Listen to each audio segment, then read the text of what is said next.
Well, clearly the top trends by far is the recent adoption last summer of 2010, of the Dodd-Frank Reform Act.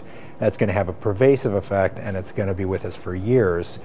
If for no other reason than the regulatory agencies, it's going to take them 2 or 3 years just to adopt the rules that that act requires.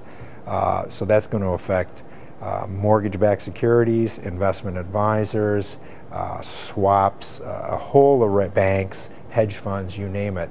Fairly pervasive, probably the most pervasive changes in the securities laws in decades, if not back to the 30s. The 2011 edition, because of a lot of the changes that came because of Dodd-Frank, really has two primary, very, very significant updates that are pretty critical. First off, it gives an overview of the Dodd-Frank changes, at least to date. The way they impact investment advisors and others in the asset management industry, in particular unregistered investment advisors and foreign advisors who are now going to have to register. So it's a pretty big change there.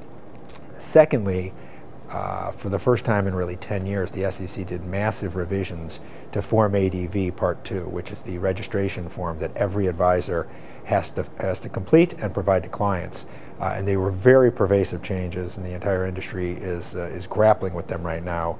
So we reflect those, we give commentaries to each and every item in the new form, as well as what's called the new brochure requirement, brochure supplement requirement, to help practitioners walk through and grapple with the new forms. So those are the two main changes, and then of course other changes to regulations, as well as sections on the latest updates generally in the investment advisory industry.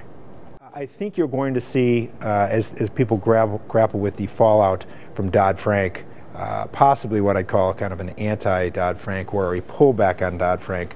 Congress and the regulators are probably going to see that perhaps Dodd-Frank was a little bit overly ambitious, so there will be a bit of a pullback. There might be legislation or regulation that pulls it back in. There's definitely going to be continual rulemaking in the next 4 or 5 years, if for no other reason just to implement Dodd-Frank, the things now, but also some rules that will probably tweak and pull back some of the more onerous aspects of it. And a number of these are going to affect investment advisors. There's about 6 or 7 pending at the moment that will go into effect later next year and so forth. And I think you're going to see still a number of other rules and regulations that tweak it a bit and pull it back.